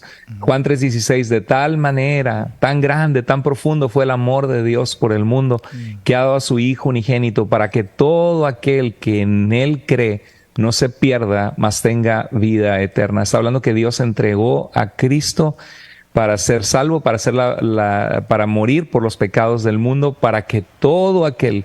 No dice de tal manera amó Dios a los elegidos, sino amó Dios al mundo, para que todo aquel, es una invitación abierta, y es el propósito del Evangelio de Juan, para que crean que Jesús es el Cristo y para que creyendo tengan vida en su nombre. Y uno de los pasajes más claros, hermano Jonathan, es 1 Juan 2:2, que dice, Él es el sacrificio por el perdón de nuestros pecados. Y esta parte está hermosa, dice, y no solo por los nuestros, sino también por los de todo el mundo. Amén. Sí. Una vez cuando estaba revisando justamente este punto, fue este punto que si acaso había algo en mí como para considerar el calvinismo, este punto me hizo decidir de que no. Ahora, no solo porque no me pareció, digamos así, la expiación limitada, sino porque me di cuenta que usaban versos tan claros como los que acabas de citar, tan sencillos y tan poderosos al mismo tiempo, pero que ellos le quitaban toda la esencia a ese verso o ese pasaje. O sea, me di cuenta que forzosamente tenían que torcer varios versos o pasajes de la Biblia. Juan 3:16, porque de tal manera amó Dios al mundo. Ellos dicen, no, es que ahí el mundo no es el mundo. Ahí no habla de todas las... Eso tienes que interpretarlo, ¿no? De ahí viene justamente el detalle de la complejidad. No, es que te falta hermenéutica, qué sé yo, todo tipo de crítica textual para que entiendas de que allí no se refiere a todos los hombres, sino simplemente al mundo de los elegidos, ¿no? Es más, en la Biblia, en una versión de la Biblia de MacArthur, lo explica así, ¿no? Esto obedece solo a la esfera de los elegidos. Entonces, ellos literalmente están diciendo, porque de tal manera amó Dios a los elegidos, que dio a su Hijo unigénito por los elegidos, para que los elegidos no se pierdan, sino que tengan vida eterna. Y yo sinceramente, de una manera tan sencilla, veo el contexto inmediato, porque los versos que siguen a continuación dice, y el mundo, y tendrían que decir, los elegidos, no amaron la luz, sino amaron las tinieblas. Exacto, exactamente. Y dice, no, es que la palabra griega es la palabra cosmos. Pues no, obviamente Dios no está hablando que Él amó al amó al planeta Tierra, amó a la Tierra como planeta, ¿no? Obviamente está refiriéndose a los habitantes Claro. del mundo, a los seres humanos que él ha creado, que habitan el mundo. Sí, es más, el siguiente Ujú. verso lo aclara, y los hombres amaron más las tinieblas. O sea, obviamente está hablando de Exacto, la humanidad, no está hablando exactamente, del cosmos, ¿no? Bueno, totalmente. eso estamos viendo, que hay pasajes tan claros, tan sencillos, pero que tienen que ser torcidos. Y ahí es el punto donde me interesó, ¿no? Y me hizo dar cuenta de esto. Hay que defender esto, porque varias Exacto. personas están yendo a las escrituras y les están diciendo, no, esto tiene otro significado, tiene otro sentido. Y ahí me di cuenta que Exacto, más que exégesis, están planteando una eisegesis, ¿no? Porque están añadiendo totalmente, su idea al pasaje. exacto. Tienen un marco teológico ya preconcebido y lo ponen sobre el pasaje bíblico, o unos lentes ya con una convicción ya formada y ven los textos a través de esos lentes, los filtran a través de eso, pero cuando ves el contexto no es lo que no es lo que el texto mismo está diciendo. Sí, es más, en el mismo pasaje que leíste en 1 de Juan 2, cuando Ujú, habla de los pecados de todo el mundo, dice en el griego, no usa ujú, las palabritas los de, ¿no? Sino dice por todo el ujú, mundo, simplemente. O sea, ujú. no añade por los de todo el mundo, dando a entender de que los pecados de todos están automáticamente pagados. Eso nos llevaría al universalismo, ¿no? Que todos van a ser salvos sí o sí. Y bueno, de eso también ellos nos atacan mucho, de que tú dices que Jesús murió por todos, eres un universalista. No, el universalista Claro que enseña no. de que todos van a ser salvos, sin remedio. Los mormones Exacto. dicen que hasta Satanás va a ser salvo, o sea, Claro. no estamos hablando de eso. Pero la frase en el griego dice, sino por todo el mundo, es decir, que su sacrificio se vertió en favor de todos, como dice Pablo, murió por todos, ¿no? Es salvador de todos, aunque mayormente de los que creen, porque hay una Exacto. condición, como tú dices, ¿no? Que el Exacto. hombre ejerza fe, pero esa fe no es una obra de parte del hombre, porque no es obra de expiación. Cuando el hombre ejerce fe en el Evangelio, está obedeciendo a Dios, ya que el Evangelio es un mandato. Hechos Claro. 17:30 dice, ahora Dios manda a todos los hombres en todo lugar que se Que arrepientan. se Dios arrepientan. manda, Exacto. deje el impío su camino, vuelvas, o sea, Dios está ordenando. Al obedecer el Exacto. hombre, que es la respuesta en fe, obviamente se está sujetando a la soberanía de Dios. ¿Mm? Claro, la fe es el conducto, el medio que Dios mismo provee para que podamos, para que podamos ser salvos. Y es el Señor pide fe y reprende la falta de fe en el ser humano. Así es. Bueno, el tiempo no nos va a dar de repente para todo, pero en este punto justo Sí, redención, y yo le llamé así, redención ilimitada, ¿no? Creyendo que exacto, Jesús murió por todos los hombres, por todo el mundo, exacto, derramó la sangre en favor también de los pecados de todos. Eso no quiere decir que todos vayan a ser salvos automáticamente. Sí, totalmente, ahorita me exacto. gustaría de repente abrir Romanos 5, donde creo que ahí Y, Pablo lo explica tan sencillamente. Sí, y vas a Sí, contar. no, y hay gente que, algunos hermanos en el movimiento calvinista que dicen, bueno, y si Cristo murió por todos, entonces ¿por qué no todos se salvan? Ujú. Y Sí, bueno, pues la palabra misma lo explica, ¿no? Los hombres amaron más las tinieblas que la luz. claro. Algunos no quieren venir, como Jesús les dijo en Juan 5:40, ustedes no quieren venir. ¿Cuántas veces quise juntarte, pero no quisiste? Entonces, ¿por qué no todos se salvan? Pues porque no todos depositan su fe en el Señor, y los que se salvan no tienen mérito en haber depositado su fe, porque la salvación toda fue concedida por la obra de Cristo en el Calvario, y el mismo Espíritu Santo obra y convence de pecado, y es el ser humano que responde a la obra total de Dios, el que es salvo por su gracia. Es una elección o una salvación condicional, que Dios mismo pone las condiciones. Sí. Sí, hermano. Sí, yo veo que usan bastantes silogismos. Por Ujú, ejemplo, si Jesús murió por todos, ujú. entonces Él derramó su sangre en vano porque no Exacto, pudo salvar a todos. Es como que Jesús fracasó, ¿no? Porque Él quería exacto. que Sí. todos sean salvos. Murió por todos, pero no todos se salvaron. Entonces, eso lo lleva a Jesús a ser un fracasado. Absurdo. Es, yo tengo una analogía, porque alguien me escribió preguntándome que alguien déjame ver si te lo comparto rápido. Alguien me escribió Ajá. sobre el calvinismo, creo que una pregunta irónica. Déjame ver si lo encuentro. y te la comparto. Aquí lo tengo. ¿Te la puedo compartir? 2 minutos. Claro, claro. Bueno, aquí está la pregunta irónica de un creyente calvinista que me hicieron en uno de los videos. Dijeron, Cristo murió por todos, ¿verdad? Entonces, ¿por qué no todos se salvan? ¿Qué diremos? ¿Que es porque rechazamos la salvación? Entonces, si es así, no murió por esas personas. Y en conclusión, salvarse está en nuestras manos. Así es. Y si estuviera en nuestras manos, ¿cómo nos salvaríamos? Ya entiendo, nos salvamos por gracia. Pero ¿está en nuestras manos? Ya entendí. Entonces también una vez que hemos sido salvos, también podemos perder esa salvación. Entonces concluyo que el soberano soy yo y Dios podría ser arbitrario si no fuera al revés. Ok, gracias, ya entendí. Una forma muy irónica, ¿no? Pues yo agarré las palabras que él me escribió y le contesté con una analogía y le di este ejemplo. Hola, te comparto una historia que puede ser de ayuda para ti. Imagina que existe un doctor, el doctor Francisco Jiménez, que dedicó su vida entera para abrir un hospital gratuito para el público. Dio todo su dinero, levantó fondos de muchos donadores, luchó toda su vida para que se levantara un hospital que atendiera las necesidades de la gente. El Hospital Francisco Jiménez se inauguró en la comunidad para dar servicio médico gratuito. A todo el que quiera ir a ese hospital es gratuito el servicio médico. Algunos saben y aprovechan este magnífico servicio, pero otros no saben que está este hospital. Ahí está el evangelismo, ¿no? Ir a decirles que está ese hospital. Y otros saben que existe, pero no les interesa ir para ser sanados. Una pregunta, y aquí empiezo a usar el lenguaje que él usó conmigo. Una pregunta, el hospital está abierto a todos, ¿verdad?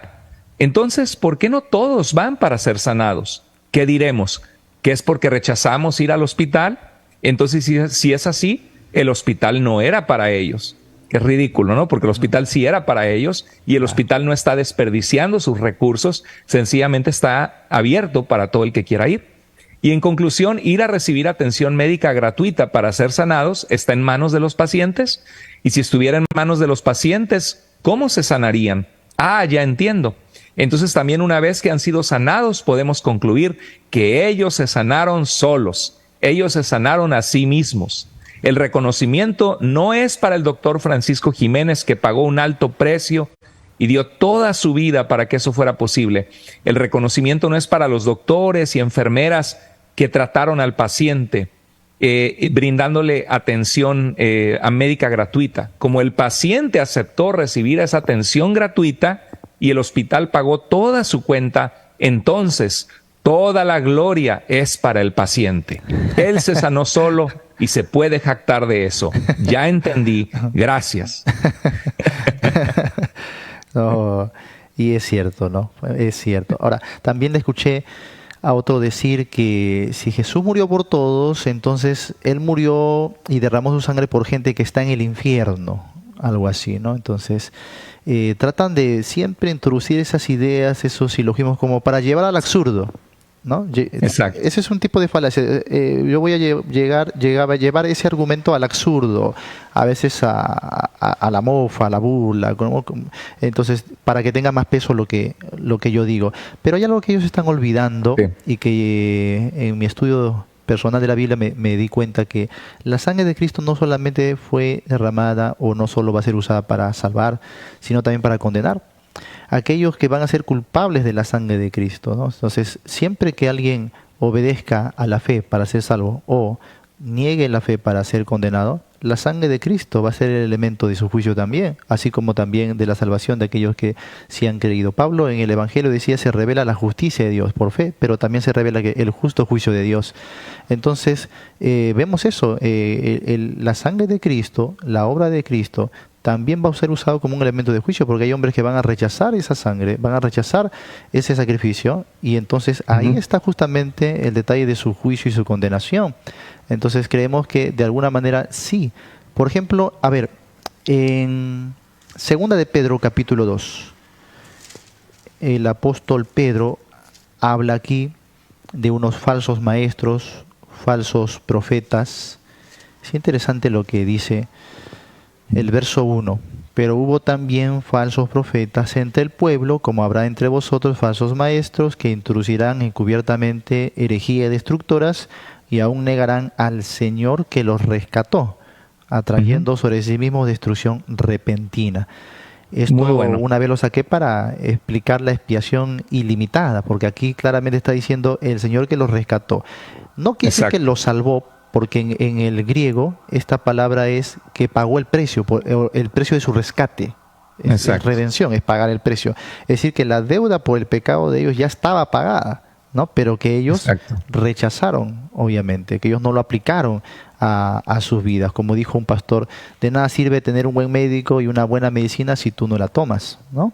Exacto, así es. Creemos Así entonces es. que en ese sentido que Jesús sí ha Es, muerto por todos y no necesariamente todos van a ser salvos, sino obviamente los que crean y los que apliquen eso a sus propias vidas. absolutamente. La analogía de la medicina es excelente. Una medicina tiene el poder de sanar a una persona, un antibiótico. Si alguien tiene una infección, no podemos decir que el antibiótico no puede curar al que esté infectado, puede curar a cualquiera que esté infectado y que quiera tomar ese antibiótico para ser sanado. Pero el hecho de que alguien rechace el antibiótico no significa que ese antibiótico no es efectivo en ellos si lo toman. Y de esa manera la sangre de Cristo fue derramada para que todo aquel que crea y ponga su confianza en Cristo pueda ser salvo. Entonces, obviamente no todos van a creer, no todos van a ser salvos, pero la expiación de Cristo está disponible a todo aquel que cree. O también diríamos que alguien por tomarse el antibiótico, la persona diga yo me sané a mí misma, ¿no? Yo diseñé todo esto, ¿no? Creo que sería absurdo. Exactamente. Nunca la persona que es salvada jamás va a poder llevarse crédito alguno de recibir la salvación de alguien más. Y todos somos salvos por medio, si eres cristiano, que no eres calvinista, absolutamente tú crees que el mérito total de tu salvación es Cristo. Pero el calvinismo hace una caricatura del creyente que no es calvinista, algunos de ellos, y dicen, no, es que tú niegas el calvinismo porque eres soberbio, porque tú quieres tener parte en tu propia salvación, porque tú quieres pensar que tú pudiste responder a Dios, que tú recibes mérito alguno. Pero en realidad el que ha sido salvo por el Señor sabe que no tiene nada de qué jactarse, que es la gracia del Señor inmerecida sobre cada uno de nosotros. Es su gracia solamente. En estos tantos años que tenemos sirviendo al Señor, nunca he visto a alguien que haya experimentado la salvación, el perdón de sus pecados y haya venido a la iglesia diciendo, oye, yo me salvé, ¿no? Que haya venido soberbio y decir, oye, yo hice y yo decidí y yo me doy la gloria a mí. No he visto a nadie que haga eso. No sé si usted Yo tampoco. No, yo tampoco. Imagínate a alguien que está súper endeudado y una persona que tiene los medios le dice, oye, ¿sabes qué? Estoy orando por ti, sé que estás pasando un momento difícil. ¿Podrías pasar a mi casa? Tengo un cheque que quiero darte o quiero darte una ayuda que Dios ha puesto en mi corazón. Y esa persona la van a expulsar de la vivienda en la que está, no tiene con qué comprar comida, sus hijos están en necesidad económica o de ir al doctor. Y este hombre va a la casa de este señor que le dijo que viniera y le da un cheque, no sé, de 10,000 pesos o de $1,000, qué sé yo, y con eso va y paga su renta, compra comida, lleva a su hijo al doctor. Sería ridículo pensar que esa persona diga, oh, me jacto porque yo fui tan inteligente que fui a buscar el cheque a la casa de este hermano que me ayudó. Es inaudito eso, porque nunca hay gloria para el que recibe la ayuda, siempre la gloria es para aquel que te ayudó y te rescató, y en este caso, en la salvación es nuestro Señor. Amén. Pastor, la salvación es 100% de Dios. Sí, bueno, es que totalmente 100% de Dios porque el ser humano no puede salvarse a sí mismo. La razón por la que somos salvos es porque Cristo fue la propiciación por nuestros pecados y Él es el que satisface la justa ira de Dios contra el pecado, quien nos reconcilia con el Padre, quien se encarnó Jesús para ir a la cruz. Y el Espíritu Santo también obra en las personas, convence al mundo de pecado y Dios en su soberanía dice, te ofrezco la salvación, lo que tienes que hacer es arrepentirte y creer. Entonces cuando tú te arrepientes y crees ante la obra que Dios ha hecho por ti. La salvación es toda de Dios y Dios pone la condición de la fe, del arrepentimiento, la fe. Entonces no es el arrepentirte y cumplir con esa condición que Dios mismo en su soberanía te pide. No tienes nada por la cual tú te puedas jactar de que tú conseguiste tu salvación, porque la salvación fue conseguida por Jesucristo. Sencillamente tú estás obedeciendo a Dios en ese llamado del arrepentimiento y de la fe. Y no necesitamos ser calvinistas para tener esa convicción. En lo absoluto. Porque ellos creen que es 50 y 50, ¿no? Dios hace las 50 y tú vienes a Él, pero no, o sea, tú no podrías ni siquiera venir a Él si Él no hubiera provisto el medio para ser salvos, o si el Espíritu Santo no obrara en tu vida, porque yo creo que Dios obra, Dios llama a las personas, pero Dios pide la fe, y esa respuesta a Dios no es un mérito tuyo ni es una obra que tú haces. La fe no es una obra, la fe es la respuesta a la obra que Dios ya ha hecho. Amén. ¿Leemos algunos comentarios? Sí. Sí, claro, claro. Saludamos a Edgar Leal, dice gracias por estos temas que nos ayudan mucho para tener conocimiento. Dios los bendiga, hermanos, nos dice, ¿no? José Alberto dice, Jesús es el médico por excelencia y su sangre nos limpia nuestros males y Él es al que le debemos todo y el Padre Celestial viene a habitar en nosotros. Bueno, Nirvias, buenas noches y bendiciones, Pastor Jonathan, saludos también al invitado, nos dice, ¿no? Sandra Vidal dice, un calvinista me respondió, si tú dices que el Espíritu Santo vino a convencer de pecado, ¿por qué los hombres no se arrepienten? ¿No pudo convencerlos? Dios eligió. ¿Qué responderíamos a eso? A ver, vuelve a leer la pregunta. Sí. El calvinista dijo que el Espíritu Santo vino a convencer de pecado. Entonces, ¿por qué los hombres no se arrepienten? ¿No pudo convencerlos? Muy fácil. La respuesta está en Hechos 7:51. Dice Hechos 7, si aquí lo tengo, ¿lo puedo leer? Claro. Dice, duros de servicio, cuando Esteban predica el evangelio, dando testimonio, y algunos lo ven como un ángel lleno del Señor en su vida, dice, duros de servir e incircuncisos de corazón. La incircuncisión del corazón mostraba que tenían un corazón endurecido hacia Dios, que no habían quitado de su corazón las cosas que Dios desprecia. Dice, duros de cerviz e incircuncisos de corazón y de oídos.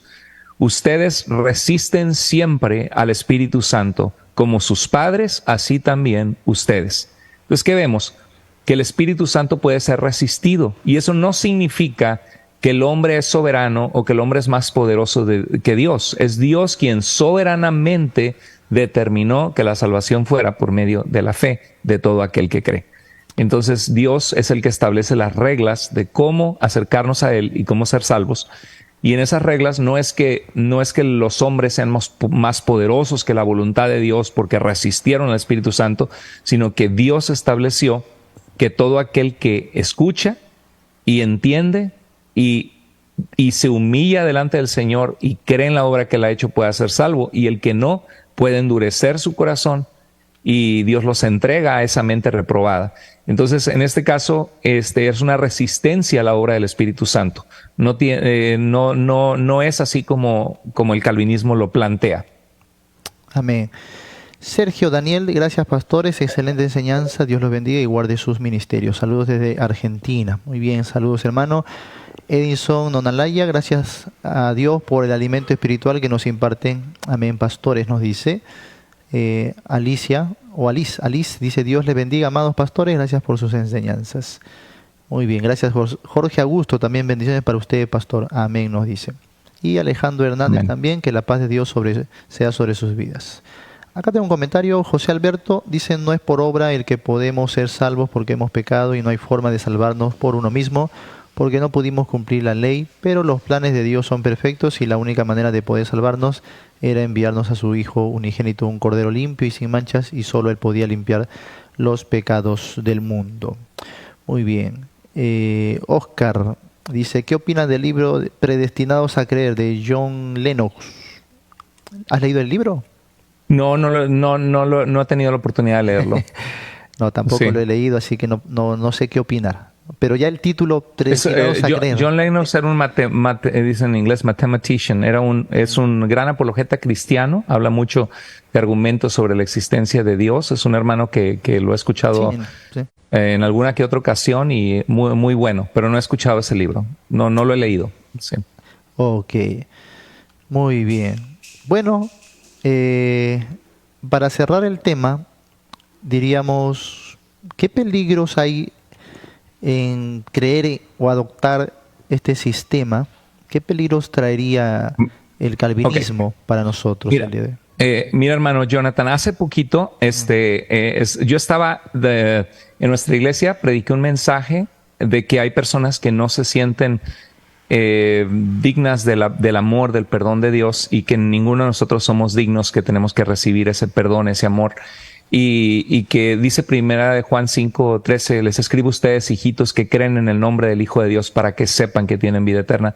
Y en ese mensaje hice una pausa y hablé de que en ocasiones me han escrito, así como a ti, qué interesante que es nuestra misma experiencia, me han escrito personas aterrorizadas, con mucho temor, tras escuchar a muchos de estos predicadores calvinistas, como Paul Washer y otros, que dicen que dudan de su salvación porque se encuentran luchando contra el pecado, y al ver que caen en una adicción o en un pecado, dicen, es que yo no odio el pecado, como he escuchado a muchos predicadores calvinistas, que Dios obra en nosotros, regenera nuestro corazón y comenzamos a odiar el pecado. Dice, pero si odio el pecado, entonces ¿por qué todavía batallo en mi vida y por qué caigo? Jesús dijo, ¿no?, que oremos y estemos alertas porque el espíritu está dispuesto, pero la carne es débil, que oremos y estemos es un proceso de santificación, de someter nuestros pensamientos al Señor. Y ahí mencionaba que me han escrito calvinistas que están con esa mentalidad y dicen, no, es que si yo no odio el pecado y todavía de repente fallo, resbalo, quizá Dios no ha regenerado mi corazón, porque si Dios hubiera regenerado mi corazón, yo no estaría cayendo en pecado. Entonces, eso significa que yo no soy una persona elegida por Dios. ¿Qué si Dios no me eligió? Y empieza a haber un terror que de veras que los atormenta, una ansiedad, caen en depresión. Y varios hermanos me han escrito así, que Dios me ha permitido en su gracia poder ayudar y guiar y ayudarles a confiar en el Señor, en las promesas de Dios y a comenzar un proceso de discipulado, de someterse al Señor. Y lo comenté en esta predicación, sacaron un clip en la iglesia y cuando lo comenté, varios me dijeron, no, ni conoce el calvinismo, pastor ignorante. Ellos pensaban que yo estaba diciendo que el calvinismo enseña que no vuelves a pecar. Yo nunca he enseñado eso, ni tampoco he dicho que esta experiencia es la de todos los calvinistas. Hay muchos que están felices, agradecidos a Dios por su gloria, pero mira, justo me criticaron de que esto no era cierto, que no hay gente así atormentada, varios así que me pusieron mensajes. Y 2 días después recibí este email, lo voy a leer bien rápido, dice, saludos y bendiciones en Cristo. Y me dice esta hermana, en el lugar donde voy, me enseñan una doctrina, dice que me deprimo mucho, está hablando que es una iglesia calvinista, una reformada de corte calvinista, y dice, me deprimo mucho el pensar que no sé si mis hijos serían escogidos para salvación. Esto me hace sufrir mucho. Sí. Y aún no sé si yo misma seré salva. Imagínate, es una hermana en Cristo que va a una iglesia reformada calvinista y dice, aún yo misma no sé si seré salva. Ahí está 1 Juan 5:13. Les escribo a ustedes, hijitos, que creen en el nombre del Hijo de Dios para que sepan que tienen vida eterna. Dice, esto me hace dudar, no de Dios, sino si estaré en el lugar, pero bueno, dice, les saluda desde Cúcuta, Colombia, y ya, me mandó este mensaje, pero ahí está la prueba, y yo creo que ese es uno de los peligros. Sí. ¿Ha sido esa tu experiencia también con algunas personas? Claro, ¿verdad? o sea, aquellos que digan que no sé, como tener hermanos o querer tapar el sol con un dedo, ¿no? Hemos recibido cientos y cientos de mensajes con lo mismo, el contenido es el mismo, ¿no? No puedo dormir, estoy en depresión, ¿no? Ya no tengo paz, estoy aterrado, estoy aterrada. Yo creo que la doctrina que viene de Dios no causa eso. No causa Totalmente. eso, sí. Totalmente de acuerdo. Muy bien. Ahí alguien nos decía, es fácil para ustedes sentarse y difamar a los hermanos. ¿Estamos difamando a alguien? No sé si no he entendido. Difamar es levantar un falso testimonio, Claro, sí, de decir algo que no es correcto, y nuestro deseo no es atacar a nuestros hermanos calvinistas. sí, Al contrario, yo creo que ese es un acto de amor, porque les amamos tanto que queremos que vean otra perspectiva y analicen las cosas a la luz de las escrituras, no a la luz de claro, lo que nosotros se nos ocurre sí. decir. No estamos hablando, lo dije al principio, contra las personas, ¿no? Estamos hablando de Así una es. corriente que a veces esas mismas personas son víctimas de, por haber creído sinceramente estas cosas. Pero también recibo, pastor, muchos mensajes con agradecimiento por justamente hacer cosas como esta, porque si uno Exacto. no lo habla, no lo dice, pues, ¿cómo? De alguna manera, ¿cómo ellos van a entender? Entonces, he recibido muchos mensajes diciendo gracias porque ahora tengo paz en el Señor, ¿no? Gracias porque ahora Amén. tengo entendimiento y las personas se gozan, de verdad. Yo no Exacto. podría contar los mensajes que nos han llegado con eso, ¿no? Gracias, gracias a Dios. Oye, hermano, esos mensajes son como un vaso de agua fresca en Sí, medio de cuando uno toca temas así, se mete en temas que son polémicos y claro. controversiales. Yo hago muchos videos sobre el catolicismo romano, sobre raíces hebreas, testigos de Jehová, mormones, y he recibido unos ataques horribles. Sí, Entonces, es como mover el panal de avispas, ¿no? Pues sí, te van sí, a picar. sí, Entonces, de repente nos llegan mensajes así como, yo también he recibido ese tipo de mensajes y es como un bálsamo. Y dices, ay, sí, Señor, sí. gracias, que lo que hacemos, no lo hacemos para meternos en problemas y que nos insulten y ataquen, lo hacemos porque amamos a la gente. Claro, claro. O sea, a quién le gustaría? Justamente muchos pastores me dicen, oye, yo me gustaría hacer eso, pero no, me quiero ahorrar la molestia de recibir tantas La verdad que piedras. sí, Sí, no, o sea, claro, si lo hiciéramos por nosotros, no haríamos esto, porque no es agradable para nada. recibir insultos y hasta amenazas muchas veces. Lo hacemos por amor, ¿no? Porque sabemos que muchos sí van a llegar a pleno entendimiento, van a recibir gozo y paz en sus corazones Así es. por la palabra de Dios, ¿no es así? Entonces, que se tome siempre de la mejor manera. Mira, también he recibido mensajes de algunas personas que son, digamos, no tienen nuestra posición, tienen otra posición, Sí. incluso de otra religión, que me dicen, oye, aunque tú no confiesas lo mismo que nosotros, pero sin embargo te doy gracias porque lo tratas sin ofender, ¿no? Sin necesidad de insultar o ir a la carne. Están llevando con respeto y eso Exacto. se reconoce, ¿no? Y creo que sí, también tienen que dar un poquito el crédito. Dice que el siervo de Dios con mansedumbre Con corrija a los que se mansedumbre. oponen, por si quizá Dios les permite escapar del lazo del diablo que se encuentran cautivos a voluntad de él. Claro que sí, no tenemos por qué llevarlo a un punto de lo personal, no menos de lo carnal. Pero estamos aquí Exacto. porque amamos la palabra, la hemos estudiado, pero también hemos visto la experiencia. Pablo también se ponía celoso cuando habían pues ciertas corrientes que trastornaban, perturbaban la paz de los creyentes, y él era Así claro en es. decirles, esto no es verdad, esto es mentira, y a veces incluso mencionando nombres propios, ¿no? O yo entregué a tal persona por estar diciendo estas herejías. Entonces, créannos que viene de amor, ¿no? Y sobre todo un amor Exacto. hacia Dios que nos ha encargado su palabra también. Y algo muy importante es de que en mi diálogo con el catolicismo romano he leído mucho a los padres apostólicos, los primeros cristianos en escribir a la muerte de los apóstoles, y sinceramente yo no veo en ellos la convicción soteriológica calvinista. O sea, yo no veo la posición calvinista, la veo hasta San Agustín en el siglo V. Y él, con el monergismo, solo Dios actúa en la salvación, en el sentido que el ser humano es pasivo en la conversión que el Señor obra. Y fue San Agustín la mayor influencia teológica en Juan Calvino y en Martín Lutero, esos grandes reformadores. Entonces, eso es un punto muy importante a favor de la posición que no es calvinista, porque muestra que el calvinismo no fue la fe que fue heredada de los apóstoles. Oh, podríamos decir entonces que uno de los peligros es que perturba la paz de los creyentes, ¿no? Perfecto, sí. Y también el otro es que hace creyentes muy críticos. Tenemos que ser muy criticones. Podemos ser críticos, evaluar las cosas, pero no criticones. Sí, Y hace creyentes muy... Y alguien podría decir, ay, ustedes están haciendo lo mismo. Pero nuestra posición es defensiva, explicando un punto en amor. porque sí muchos han tomado la posición de despreciar a sus hermanos o hacerlos ver como que dudan de Dios, como que quieren jactarse de su salvación. Y esta actitud tiende a traer división en iglesias. Okay. Tengo otra pregunta de Mario Germán. Efesios 2.8 dice: los calvinistas ocupan este pasaje bíblico para defender la doctrina de la elección. Y este pasaje menciona las palabras gracia y fe, y ambos interpretan como don de Dios, es decir, que el ejercer fe no viene de nosotros, sino que esta fe es puesta por Dios en nosotros para poder creer. Bien. Sí. La realidad es que la Biblia dice, por ejemplo, Hebreos 11.1 define Hebreos 11.1, permíteme, aquí tengo una respuesta que hace poquito compartí, pero Hebreos 11.1 define pues la fe, la certeza de lo que se espera, la convicción de lo que no se ve.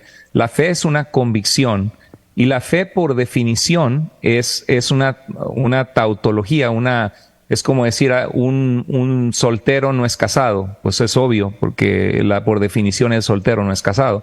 Es una verdad cierta por definición. Ningún pasaje de la Biblia es explícito en decir que la fe para ser salvos es una fe que Dios da a quienes elige darla. Consistentemente las Escrituras y Jesús atribuyen la fe a las personas que la ejercen. Precisamente, por ejemplo, cuando Hebreos 12.2 dice Jesús es el autor y consumador de la fe, está hablando de que Jesús es el autor de nuestra fe cristiana, no de la fe para ser salvos. Como cuando Tito 1.4 dice a Tito, verdadero hijo en la común fe. O sea, Jesús es el autor de la fe en la que estamos. Este pasaje no está diciendo que Jesús es el autor de nuestra decisión para recibir la salvación, que es toda de Dios, sino el autor y consumador de la fe en la que estamos. Primera de Corintios 12.9 habla del don de fe como un don espiritual que el Espíritu Santo da a algunos que ya son creyentes. Como otros les he dado el don de sabiduría, de conocimiento, de sanidad, de ayudar, etc. Primera Corintios 12.9 está descartado, pues no habla de la fe salvífica de los no creyentes, sino de los dones espirituales de los que ya son creyentes. Pero sí usan ese verso, ¿no? Sí, usan para precisamente. Decir, acá dice que la fe es un don, pero no tiene que ver con los incrédulos. Esto es dentro del campo de los creyentes. Además diríamos, por el contexto, Pablo mismo dice que no a todos se le está dando lo mismo. Entonces diríamos que dentro del grupo de creyentes no todos tienen la fe.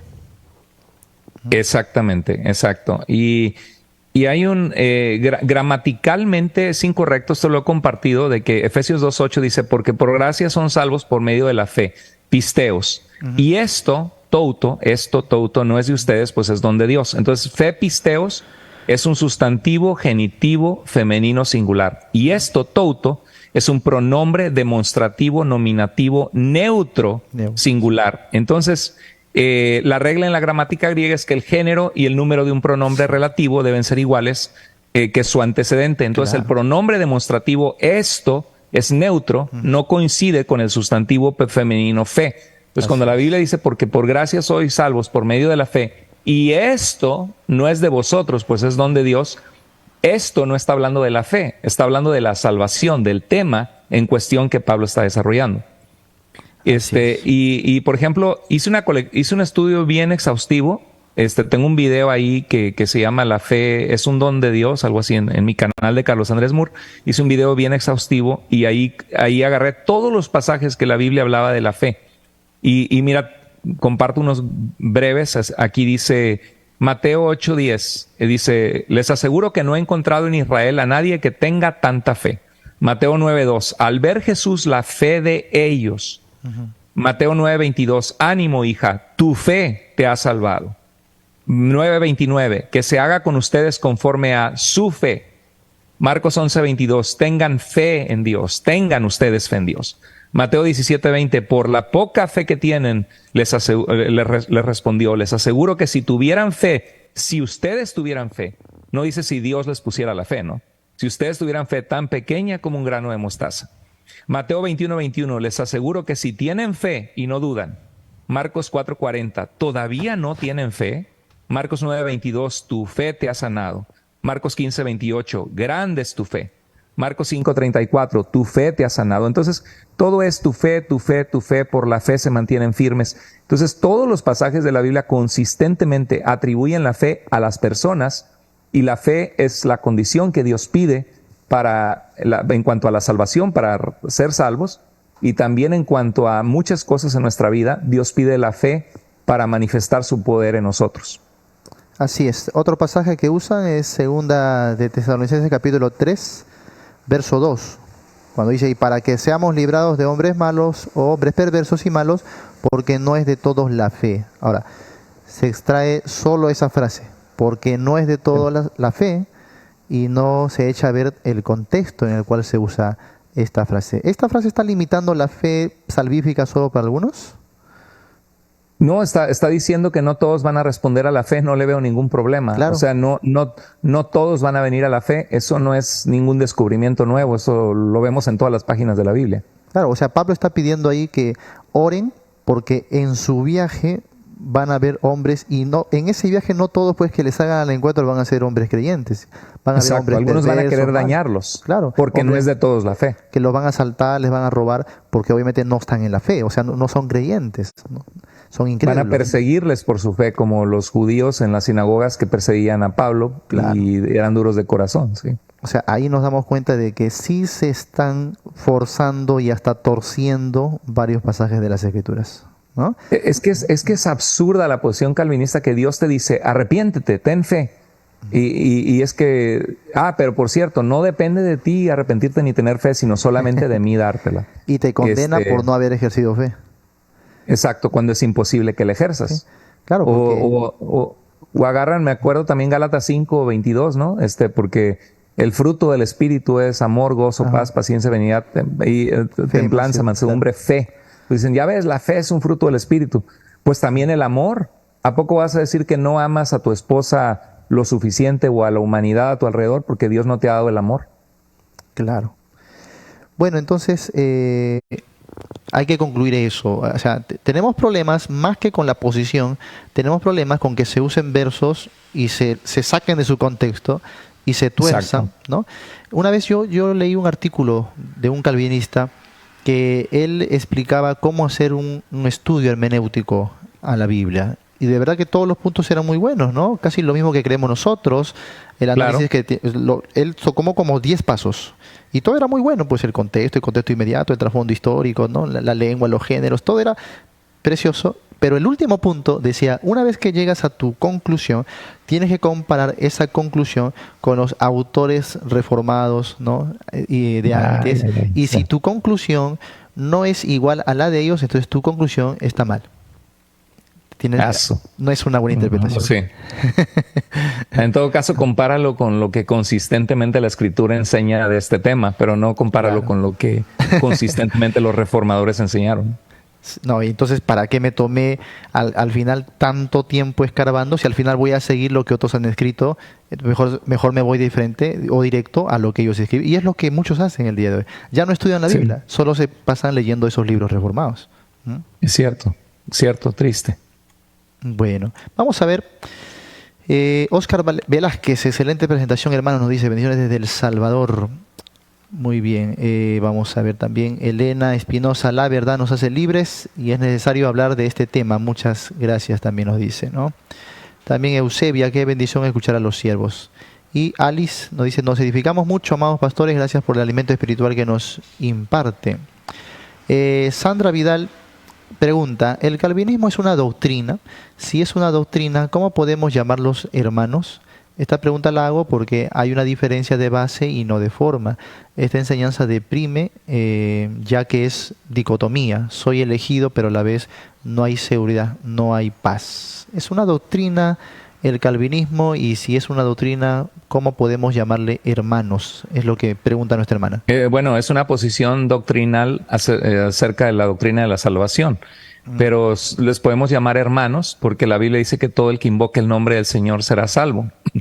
Y entonces de tal manera que nuestros hermanos calvinistas que realmente han sido salvos han creído que Jesucristo es su único y suficiente Salvador, le han proclamado como Señor, se han arrepentido de sus pecados y su vida, para muchos de ellos, han dado fruto en el Señor. Entonces, por lo mismo, son nuestros hermanos en la fe. Yo creo que en el cristianismo primitivo vimos la confusión que causó que los gentiles vinieran a la fe en Jesús como el Mesías, porque los primeros cristianos fueron judíos obedientes a la ley de Dios, que esperaban al Mesías, que guardaban las leyes kosher de los animales inmundos que no debían comer. Por eso en Hechos 10 se ve que Dios le hace ver una visión a Pedro de los animales que bajan. Entonces fue un tiempo de adaptación de la iglesia, de comprender que los gentiles que venían a Cristo no estaban bajo el mismo pacto que los judíos que habían creído en Jesús. Entonces, que Cristo era suficiente, que ellos no estaban sometidos al antiguo pacto de la ley de Dios con Israel. Entonces, de esta manera yo creo que puede haber diferencias doctrinales que ciertamente causan tensión, que cada quien argumenta su punto y su lado, y a veces acaloradamente, aunque siempre debemos hacerlo con amor y con humildad, que hace mucha falta, y por eso es que somos hermanos en la fe, ¿no? Pero hay gente en el hipercalvinismo que inclusive, si tú no eres calvinista, te consideran que ni cristiano eres, que no eres sus hermanos, y tienen una actitud muy agresiva. Pero eso no define todo el calvinismo. Hay hermanos calvinistas muy amorosos que aman a Dios y pues tienen la convicción de que Dios soberanamente escogió un grupo de ellos y le dan gloria a Dios porque dicen: Señor, ¿cómo me escogiste? Yo siendo tan inmerecedor de ti. Pero ellos depositaron su fe en el Señor y han sido salvos y son nuestros hermanos, a pesar de que están errados en esa doctrina específica. No es algo que nos separe o que sea una condición para ser o no ser cristiano, el cómo interpretas ese aspecto de cómo sucede la salvación. Sí, y bueno, más que nada, creo que lo que corregimos es la aplicación de lo que se cree, ¿no? O sea, a veces podemos estar dentro de la doctrina correcta, es decir, creemos en Cristo, ellos no niegan a Jesús, no niegan que su sangre es el único pago, ofrenda por el pecado, que la fe es el medio para recibirlo. O sea, estamos bien en cuanto a, digamos, esa base de la soterología, ¿no? Pero a veces las exageraciones de un punto que nos llevan a aplicaciones totalmente incorrectas, como malas actitudes contra los hermanos, o como por decir que si tú no eres calvinista, entonces no eres salvo, o eres a veces con un término bastante despreciativo, ¿no? Hacia los demás hermanos con jactancia, ¿no? Creo que eso es lo que queremos corregir, ¿no? Totalmente, exacto. Y usar pasajes de la Biblia fuera de su contexto, para sustentar Así algo, es, claro. exactamente. Sí. Ahora, habrán calvinistas que no son salvos, como creo yo hay arminianos, y en cualquier línea y cualquier postura habrá gente que no son salvas tampoco, ¿no? Totalmente de acuerdo. Sí, yo creo que hay, claro, la salvación es algo que solo el Señor conoce, pero generalmente por sus frutos los conocerás, ¿no? El Señor obra, el Espíritu Santo obra y muestra en tu vida amor, gozo, paz, paciencia, benignidad, templanza, mansedumbre, fe, y si eso se produce en tu vida, generalmente es un fruto externo de lo que Dios ha hecho internamente. Amén. Jackie, excelente, Dios les bendiga, pastores, y los sigue usando para la gloria y honra de su nombre, nos dice. También Peter Ortiz, bendiciones, amados pastor, que Dios les dé más sabiduría para que lleven edificación a muchos interesados en escuchar la palabra de Dios. También Eslen Sánchez, Dios les bendiga, aprendemos mucho con ustedes, pastores, sigan adelante, bendiciones desde La Paz, Bolivia. Muy bien. Vamos a ver si hay por una pregunta. Dice Francisco: buenas noches, saludos, gracias por compartir este mensaje. Dina Carrillo también, ¿no? Agradece, gracias por sus enseñanzas, siervo, nos dice. Gabriel dice: si Dios manda el arrepentimiento y el hombre no hace caso, eso no hace al hombre soberano. Además, ¿cómo puede el hombre responder si está muerto? Sí, cuando Efesios 2 dice, yo tengo videos de todos estos temas, muertos espiritualmente, tengo un video específico de eso y analizo todo el versículo, pero cuando Efesios capítulo 2 dice que Él nos dio vida cuando estábamos muertos en nuestros delitos y pecados, lo único que está diciendo el apóstol Pablo es que nos dio vida cuando nosotros no teníamos vida espiritual. No está llevando la analogía al grado de decir que un muerto no puede hacer nada porque ya está muerto y porque a menos que alguien venga y lo resucite, entonces puede volver a la vida. No, Pablo solamente cuando habla de que nos dio vida cuando estábamos muertos, se está refiriendo a que estábamos sin vida espiritual. O sea, que nuestra vida no buscábamos a Dios, que nuestra vida no teníamos una vida de tener una conciencia, de tener una relación con Cristo, de hacer en nuestra vida frutos de arrepentimiento, porque estábamos muertos espiritualmente, no teníamos vida espiritual. Entonces, lo que pasa es que este hermano en Cristo lo que ha agarrado es como ya le dieron los lentes calvinistas rosas, se los pusieron, entonces ya lee toda la Biblia de ese color, claro, y le está colgando a Efesios 2 ese significado, cuando ese no es el significado de Efesios 2, porque en ese caso, si el hombre estuviera muerto, que no puede buscar a Dios, entonces Hechos 17, 26 y 27 no diría que Dios nos ha creado para que lo busquemos. Y tampoco Jesús diría, cuántas veces quise llamarte, pero tú no quisiste. No está diciendo que tú estabas muerto y no podías, sino que no quisiste. Claro. Una vez le respondí a alguien con el contexto inmediato, ¿no? Bueno, el verso 1 dice, cuando estabais muertos, pero el verso 3 dice, entre los cuales también todos nosotros vivimos en otro tiempo, en los deseos de nuestra carne. Se utiliza tanto el término muerto con una connotación negativa, pero lo mismo se utiliza con la palabra vivimos. Entonces yo no voy a decir, entonces ahí vivimos, habla de capacidad. No, creo que está hablando de una condición que nos separaba de Dios. Dios es la vida, y al no tener una comunión, una relación con Dios, obviamente no tenemos vida, ¿no? Entonces habla de esa condición de estar lejos de Dios, separados de Dios, pero no está hablando de una incapacidad como que somos un cadáver ahí que no es capaz de hacer absolutamente nada, ¿no? Entonces, en todo caso, pues como dijimos antes, Dios estaría condenando a alguien por no hacer lo que no podía hacer, ¿no? Y eso es justamente también lo que hay que entender, que la condenación no es tanto por los pecados. La condenación es, claramente lo dice la Biblia, porque rechazaron, porque no la recibieron. Exacto.